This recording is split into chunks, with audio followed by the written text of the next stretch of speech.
Salut ma puce, j'ai pêché 3 truites aujourd'hui. La solitude me fait un bien fou pour me vider la tête. J'ai fixé le SMS de Nicolas, puis la photo sur mon écran le montrant prélassé dans un bar de plage à l'île Maurice, le bras nonchalamment posé sur l'épaule de sa secrétaire. L'horodatage indiquait, il y a 2 minutes. C'est merveilleux, mon chéri, ai-je répondu, mes doigts restant parfaitement immobiles malgré la rage qui bouillonnait en moi. Je suis si heureuse que tu trouves enfin la paix en pleine nature. Je m'appelle Léa Vierger, il y a encore 10 minutes, je pensais avoir un mariage solide. Mais ma collègue Amélie s'était précipitée dans mon bureau de notre cabinet d'avocats du 8e arrondissement de Paris, le visage rouge d'inquiétude. Tu dois voir ça, avait-elle dit en ouvrant la page Facebook de Chloé Morel. Là, s'étalait la vie de mon mari depuis 8 ans, censé être en pleine randonnée solitaire dans le Vercors pour soigner un burn-out, menant la grande vie dans un complexe de luxe avec sa secrétaire d'une vingtaine d'années. J'ai fait défiler les photos, coucher de soleil sur le sable, dîner aux chandelles, baisers volés au bord de la piscine. Chacune était datée et accompagnée de légendes écœurantes comme « Enfin avec mon grand amour » et « Plus besoin de se cacher ». L'ironie de leur insouciance me donnait presque envie de rire. « Oh mon Dieu, Léa, je suis tellement désolé » a chuchoté Amélie en me prenant la main. « Qu'est-ce que tu vas faire ?» J'ai fermé mon ordinateur portable lentement, des années d'expérience dans les tribunaux me permettant de garder une expression neutre. Nicolas n'avait aucune idée que son voyage de camping, parfaitement orchestré, s'écroulait parce que sa maîtresse ne pouvait s'empêcher d'afficher leur escapade romantique sur les réseaux sociaux. Il ne se doutait pas qu'en sirotant des cocktails et en trahissant notre mariage, il m'avait donné tout ce dont j'avais besoin pour l'anéantir. D'abord, ai-je dit en sortant un bloc-notes juridique, je vais envoyer un message à mon cher époux pour lui demander si le poisson mord. J'ai envoyé un autre SMS, tu me manques tellement. J'ai hâte que tu me racontes tes aventures sauvages. Amélie me regardait, la confusion lisible sur son visage. Tu ne devrais pas l'affronter directement ? J'ai souri, me rappelant chaque dossier que j'avais gagné en laissant mes adversaires croire qu'ils avaient le dessus. En tant qu'avocate d'affaires, j'avais appris que l'effet de surprise était souvent l'arme la plus puissante de mon arsenal. Nicolas se croyait si malin avec son histoire de montagne, sans jamais envisager que l'addiction de sa maîtresse aux réseaux sociaux causerait sa perte. Sais-tu ce qui est mieux que de le prendre en flagrant délit de mensonge, ai-je demandé à Amélie, en griffonnant déjà des notes.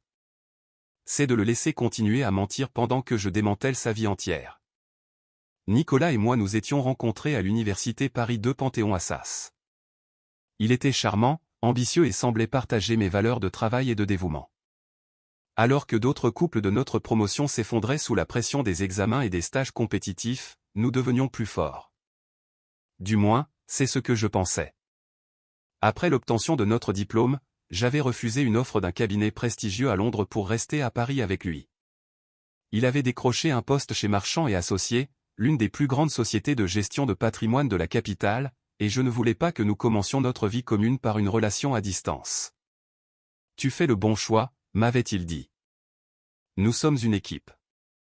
J'ai trouvé mon propre succès chez Lefebvre et Associés, grimpant rapidement les échelons pour devenir leur plus jeune avocate senior. Nicolas semblait fier de mes réussites, bien qu'avec le recul, je remarquais que son sourire se crispait chaque fois que des clients me demandaient personnellement pour leur dossier. Notre mariage n'était pas parfait, mais lequel l'est ? Quand des tensions surgissaient, nous les gérions comme des avocats, en négociant, en faisant des compromis, en trouvant un terrain d'entente. Puis Chloé est arrivée dans son cabinet il y a 6 mois. Jeune, séduisante et apparemment très efficace, selon les mentions fréquentes de Nicolas. Elle est si rigoureuse, disait-il. Enfin une assistante qui arrive à suivre mon rythme. J'ai ignoré les signaux d'alarme. Après tout, j'avais confiance en mon mari. La voix d'Amélie m'a tiré de mes pensées. Tu te souviens quand il a raté votre dîner d'anniversaire le mois dernier ? Il disait qu'il devait boucler un dossier tard le soir. J'ai rouvert la page de Chloé, remontant son fil d'actualité. C'était là, un enregistrement au restaurant Le Jules Verne le soir même. La légende disait, travailler tard au bureau n'a jamais été aussi agréable. Je ne peux pas croire que j'ai été aussi aveugle, ai-je murmuré. Mais Amélie a secoué la tête. Tu n'étais pas aveugle, Léa. Tu étais confiante. Il y a une différence. J'ai pensé à tous les autres signes que j'avais écartés, le nouvel abonnement à la salle de sport où il n'allait jamais, l'intérêt soudain pour des conférences professionnelles en province, les mots de passe changés sur son téléphone. Des signes classiques que j'avais vus dans d'innombrables cas de divorce. Pourtant, je m'étais convaincu que notre couple était différent. Tu sais ce qui est le pire, ai-je dit en consultant les relevés de notre compte joint. Ils utilisent notre argent pour financer leur petite idylle. Les yeux d'Amélie se sont agrandis quand je lui ai montré les transactions récentes, billets en classe affaires pour l'île Maurice, un complexe hôtelier 5 étoiles. Oui, ai-je répondu, rédigeant déjà un mail à mon conseiller bancaire. Mais ça ne va pas durer. J'ai passé l'heure suivante à documenter méthodiquement chaque transaction suspecte de nos comptes communs. Le salon était oublié, le dîner refroidissait. Rien de tout cela n'avait d'importance alors que je montais mon dossier. Les preuves étaient accablantes, des dépenses pour des bijoux que je n'avais jamais reçus, des additions dans des restaurants où je n'étais jamais allé, des frais d'hôtel dans des villes où Nicolas prétendait rencontrer des clients. Regarde ça, ai-je dit à Amélie en pointant mon écran. Il a réservé leur voyage il y a 3 mois. Ce n'était pas spontané. Il l'avait planifié. Mais pourquoi te dire qu'il partait en randonnée? Pourquoi ne pas simplement dire que c'était un autre voyage d'affaires? J'allais répondre quand mon téléphone a vibré. Nicolas venait d'envoyer une photo, une scène de montagne générique, clairement tirée d'internet, montrant une tente au bord d'un lac. Home sweet home, disait son message. Les étoiles sont incroyables ici. Mes mains ont commencé à trembler, non pas de tristesse, mais d'une pure rage froide. 8 ans de mariage, et il n'avait même pas pris la peine de trouver une photo convaincante pour soutenir son mensonge. J'ai ouvert mes courriels et trouvé ce que je cherchais, le règlement intérieur du cabinet de Nicolas, qu'il m'avait envoyé il y a des mois pour que je l'aide à réviser certains contrats. C'était écrit noir sur blanc, les relations intimes entre supérieurs et subordonnés directs sont strictement interdites et entraîneront un licenciement immédiat pour faute grave. Amélie, ai-je dit doucement. Savais-tu que Chloé documentait aussi toutes leurs relations sur Instagram? Nous avons ouvert son profil. C'était une mine d'or. Des mois de photos subtiles, chacune compromettante à sa manière, des tasses de café avec le prénom de Nicolas visible, sa montre de luxe dans le coin des photos de dîner, et même un selfie dans son bureau après les heures de fermeture. Elle perchait sur son bureau pendant qu'il la regardait avec admiration. C'est encore pire, a dit Amélie, la voix serrée. Elle avait fouillé plus profondément dans les dossiers financiers que j'avais extraits. Regarde ces virements. Mon estomac s'est noué en voyant ce qu'elle avait trouvé. Nicolas n'avait pas seulement dépensé notre argent commun pour sa liaison. Il transférait des sommes substantielles vers un compte privé depuis des mois, un compte dont j'ignorais tout. 90 000 €, ai-je chuchoté devant le total. Il cache de l'argent. C'est plus que de l'argent pour une maîtresse, a analysé Amélie avec prudence. On dirait une stratégie de sortie, ai-je terminé. Il prévoyait de me quitter. La réalisation m'a frappé comme un coup physique. Ce n'était pas juste une liaison. C'était un plan calculé. Pendant que je construisais notre vie, il préparait sa fuite avec une femme plus jeune, cachant systématiquement nos actifs pour me laisser démuni. Je me suis levé, ma décision prise. Amélie, j'ai besoin d'un service. Peux-tu me remplacer pour mes réunions jusqu'à la fin de la semaine? Bien sûr, a-t-elle répondu. Qu'est-ce que tu vas faire? J'ai repris mon téléphone, composant un autre message mielleux à mon mari pour lui dire à quel point il me manquait. Je vais faire en sorte qu'il regrette d'avoir un jour appris à mentir. Le lendemain matin, je suis entré à la banque dès l'ouverture. Le directeur, me reconnaissant grâce au compte de société que je gérais, m'a immédiatement reçu. Madame Tivierge, qu'est-ce qui vous amène si tôt? Je dois discuter d'activités suspectes sur mes comptes joints, ai-je dit en glissant les impressions des virements de Nicolas. Je pense que mon mari déplace des fonds sans mon consentement. En 1 heure, j'avais fait geler nos comptes joints et transférer mes avoirs personnels sur un nouveau compte sécurisé. Nicolas ne le découvrirait que lorsqu'il essaierait de payer la note salée de son hôtel de luxe. De retour au bureau, j'ai entamé la phase 2. J'ai appelé la directrice des ressources humaines de son cabinet, une ancienne cliente. Corinne, je dois te parler d'un sujet délicat concernant Nicolas et sa secrétaire, Chloé Morel. La voix de Corinne est devenue tranchante, qu'est-ce qu'il y a? Je lui ai transféré une sélection soigneusement choisie des publications de Chloé. Je pense que cela viole vos règles internes sur les relations hiérarchiques. Le silence à l'autre bout du fil était éloquent. Je vais devoir faire remonter ça immédiatement, a finalement dit Corinne. C'est extrêmement grave. Je comprends, ai-je répondu d'une voix professionnelle. Je pensais simplement que vous deviez être au courant. Ensuite, j'ai appelé un serrurier. Être celle qui gérait toute la maintenance de la maison avait ses avantages, Nicolas n'avait jamais pris la peine de s'en occuper. Oui, j'ai besoin d'un changement urgent de toutes les serrures aujourd'hui même. En attendant le serrurier, j'ai commencé à emballer les affaires de Nicolas. Chaque costume de créateur, chaque cravate en soie, chaque chemise brodée a fini dans de grands sacs poubelles noirs. 8 ans de mariage réduits à des sacs en plastique sur notre allée de garage. Mon téléphone a vibré, un autre texte de Nicolas. Tu me manques. J'ai hâte de te raconter mes aventures. J'ai souri en répondant, toi aussi. Au fait, petite question, as-tu pensé à payer la facture de la carte de crédit avant de partir? Sa réponse fut immédiate, bien sur ma puce, ne t'inquiète de rien. Encore un mensonge. Je savais qu'il ne l'avait pas payé car j'avais l'avis de retard sous les yeux. Il était trop occupé à planifier sa fuite pour s'occuper des responsabilités de base. Amélie m'a appelé vers midi. Léa, tu dois voir ça. Chloé vient de poster à nouveau. J'ai ouvert Facebook. Mon mari y levait une coupe de champagne sur un bateau au coucher du soleil. La légende, ma meilleure vie avec mon âme sœur. Plus besoin de se cacher. Plus besoin de se cacher, en effet, ai-je murmuré en transmettant la photo à Corinne au RH. Le serrurier est arrivé juste au moment où je recevais un mail de mon avocate spécialisée en divorce confirmant qu'elle avait déposé la requête. Tout se mettait en place. Puis mon téléphone a sonné, c'était le grand patron de Nicolas, Jean-Marc Marchand lui-même. Léa, a-t-il dit d'une voix grave, je suppose que tu sais pourquoi j'appelle. Je m'en doute. Nous n'avions aucune idée. Il a détourné des fonds de clients pour financer cette liaison. Les photos ont déclenché un audit interne. C'est grave. J'ai fermé les yeux, traitant cette nouvelle information. À quel point? Au point de faire l'objet de poursuites pénales. Nous déposons plainte. J'ai raccroché, ressentant un mélange étrange de soulagement et de nausée. Je ne m'attendais pas à un tel niveau de trahison, mais cela ne faisait que confirmer que je prenais la bonne décision. En regardant les sacs poubelles, j'ai ajouté une dernière touche, un mot scotché sur le premier sac. J'espère que ta randonnée en valait la peine. N'oublie pas de poster les photos. J'examinais le projet final de mon divorce quand mon téléphone s'est éclairé d'un numéro inconnu. Quelque chose m'a poussé à répondre.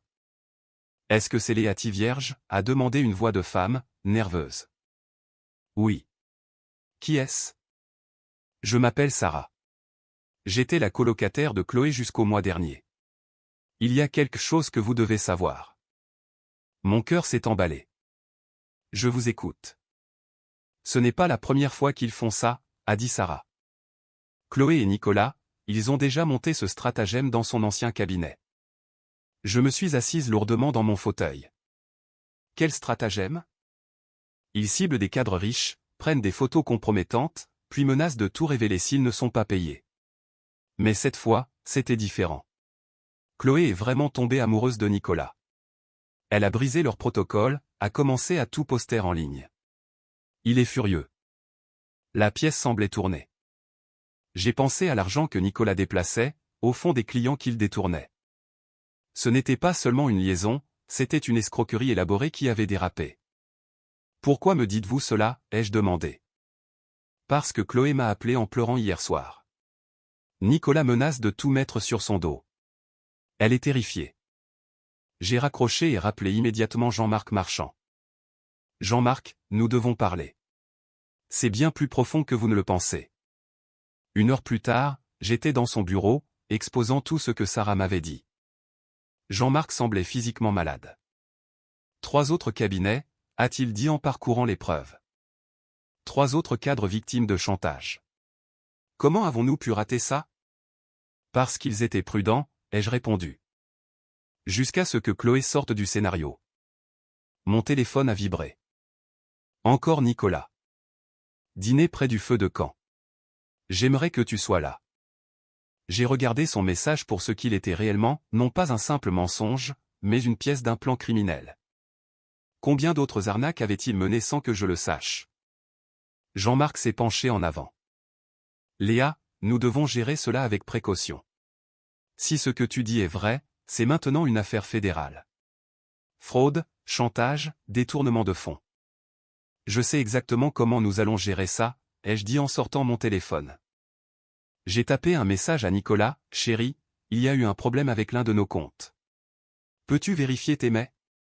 Puis je lui ai envoyé un courriel soigneusement rédigé contenant des captures d'écran de ses arnaques précédentes, les publications de Chloé et la déclaration de Sarah. J'ai ajouté une ligne, on dirait que ta randonnée vient d'être interrompue. En quelques minutes, mon téléphone a explosé de notifications. Nicolas, abandonnant enfin son prétendu camping, m'a appelé 6 fois. Chloé a posté une longue vidéo de confession en larmes sur Facebook avant de supprimer son compte. Le château de cartes s'effondrait.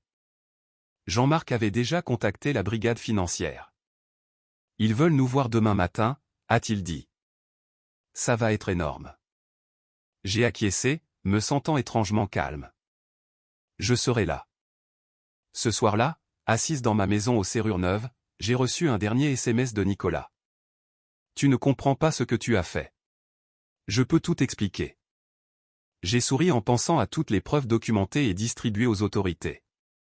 En fait, ai-je répondu, je comprends parfaitement, et contrairement à tes photos de camping, j'ai les vraies preuves. Puis j'ai bloqué son numéro et je me suis versé un verre de vin.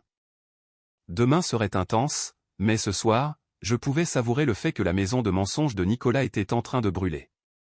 La réunion avec les enquêteurs était prévue à 9h. À 8h30, le hall de Marchand et Associés était en plein chaos. Nicolas et Chloé avaient apparemment tenté de fuir l'île Maurice séparément, mais avaient été interpellés à l'aéroport par les autorités locales. Jean-Marc semblait ne pas avoir dormi de la nuit. 6 clients, a-t-il dit en se massant les tempes.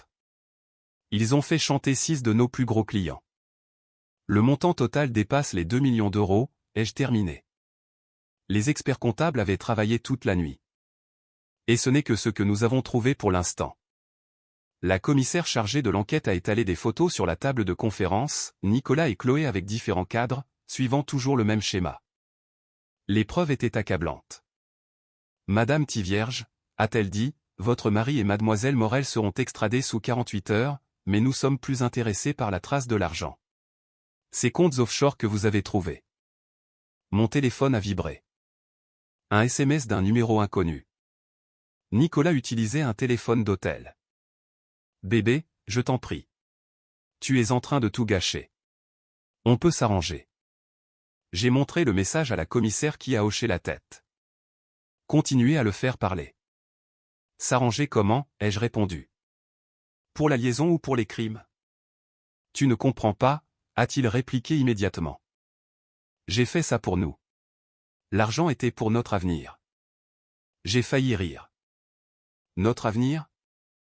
Alors qu'il prévoyait de me quitter. Qui t'a dit ça? Chloé ment. Elle ne signifie rien pour moi. La commissaire enregistrait chaque message. Il panique, a-t-elle observé. Poussez-le encore. Vraiment, ai-je écrit. Donc tu ne l'as pas aidé à ouvrir ce compte aux îles Caïmans? Celui où tu as transféré l'argent des clients. Les bulles de saisie sont apparues et ont disparu plusieurs fois. Enfin, comment as-tu découvert ça? J'ai complété sa pensée, je suis avocate d'affaires, Nicolas. Suivre les traces d'argent, c'est littéralement mon métier. Au fait, la police française te passe le bonjour. Sa réponse fut immédiate et désespérée, je te dirai où est tout l'argent. Juste, ne les laisse pas m'arrêter. La commissaire a souri. On le tient. En quelques heures, Nicolas et Chloé étaient en garde à vue. Leur stratagème était bien plus vaste que ce que nous avions imaginé, s'étendant sur plusieurs pays et de nombreuses victimes. Jean-Marc Marchand a convoqué un conseil d'administration d'urgence. La réputation du cabinet, a-t-il commencé. Nous allons survivre, les jeux interrompus. Parce que vous l'avez découvert, signalé, et que vous allez indemniser toutes les victimes. C'est l'histoire que nous allons raconter. Il m'a regardé avec gratitude. Léa, si tu veux nous rejoindre en tant que directrice juridique. Laisse-moi y réfléchir, ai-je dit, bien que je connaisse déjà la réponse. J'avais de plus grands projets. Plus tard dans la soirée, alors que j'étais dans mon bureau à la maison, Amélie est passée avec le dîner et du vin. Alors, a-t-elle dit, j'ai entendu que Nicolas essaie de négocier une peine. J'ai acquiescé. Il proposait de témoigner contre tous ceux impliqués dans leurs arnaques précédentes. Apparemment, il y avait plus de victimes que je n'en avais trouvé. Et toi, comment tu tiens le coup? J'ai regardé autour de moi mes diplômes au mur, les dossiers que j'avais gagnés, la vie que j'avais bâtie. Tu sais ce qui est drôle? Il a toujours traité ma carrière comme un passe-temps, quelque chose que je faisais en attendant d'avoir des enfants. Il n'a jamais réalisé que toutes ces compétences, toute cette expérience, c'était exactement ce dont j'avais besoin pour le faire tomber. Amélie a levé son verre au karma. Non, les jeux corrigés, pensant à toutes les preuves que j'avais méthodiquement rassemblées, à tous les leviers juridiques que j'avais actionnés. À la justice, celle que l'on crée soi-même. Le procès fut court. Nicolas et Chloé ont tous deux accepté des accords de plaidé coupable. Il a pris 8 ans de prison ferme, elle en a pris 5. Les preuves que j'avais rassemblées étaient si complètes que leurs avocats leur ont déconseillé de contester les charges. À la fin, l'homme qui avait passé des années à manipuler les autres ne pouvait plus s'en sortir par la parole. J'étais assise dans la salle d'audience lors du verdict, portant le même tailleur bleu foncé que lors de notre premier concours d'éloquence à la fac. Nicolas ne pouvait s'empêcher de me fixer, son visage étant un masque d'incrédulité et de désespoir. Il avait enfin compris que pendant qu'il jouait aux dames, je jouais aux échecs. Monsieur le juge, a-t-il tenté une dernière fois, ma femme et moi pourrions régler cela en privé. Le juge l'a coupé, Monsieur Tivierge, ce n'est pas votre femme qui porte plainte, c'est l'État, et nous avons des preuves de multiples chefs de fraude, chantage et détournement de fonds. Je ne suis pas resté pour le voir être emmené. Au lieu de cela, je suis sorti du palais de justice dans la lumière matinale de Paris, me sentant plus légère que je ne l'avais été depuis des années. Marchand et Associés m'avaient déjà promu avec un bureau de direction et ma propre équipe. Mais plus important encore, j'avais lancé un projet parallèle, un cabinet de conseil aidant les entreprises à identifier et prévenir la fraude interne. Il s'est avéré qu'il y avait un marché énorme pour quelqu'un qui avait démantelé l'un des plus grands réseaux de chantage d'entreprises de l'histoire récente du pays. La dernière lettre de Nicolas est arrivée une semaine plus tard. Je l'ai jetée dans la déchiqueteuse sans l'ouvrir. Certains chapitres n'ont pas besoin d'une dernière page, ils ont juste besoin de se terminer. La couverture médiatique a fini par se calmer et ma vie a trouvé un nouveau rythme. Mon cabinet de conseil a décollé plus vite que prévu. Un matin, 6 mois après la condamnation, Sarah, l'ancienne colocataire de Chloé, est venue à mon bureau. J'ai entendu dire que vous aidiez les entreprises à se protéger maintenant, a-t-elle dit avec hésitation. Je lance une petite entreprise et je me suis dit que... Enfin, après tout ce qui s'est passé. Je l'ai étudié un instant, me rappelant que son appel avait été la clé pour démasquer Nicolas. La première consultation est gratuite, ai-je dit en désignant la chaise en face de mon bureau. Tard ce soir-là, alors que je travaillais dans mon bureau avec vue sur la tour Eiffel, Jean-Marc Marchand est passé me voir. On vient de signer un autre client, a-t-il dit. Ils ont spécifiquement demandé que tu gères leur dossier. Ils ont entendu parler de la façon dont tu as géré le scandale Tivierge. J'ai souri devant l'ironie de la situation. La tentative de Nicolas de me détruire était devenue mon plus grand argument de vente. Tu sais, a ajouté Jean-Marc, il a essayé de m'écrire depuis sa cellule, il voulait que je te convainque de répondre à ses lettres. J'ai continué à taper sur mon clavier sans lever les yeux. Et je lui ai dit que tu étais trop occupé à diriger 2 entreprises florissantes pour lire le courrier d'un prisonnier. J'ai enfin levé la tête, croisant mon reflet dans la vitre du bureau. La femme qui me regardait n'était pas une victime ou une épouse trahie. C'était une survivante qui avait transformé la trahison en triomphe. Réponse parfaite, ai-je dit, avant de me remettre au travail.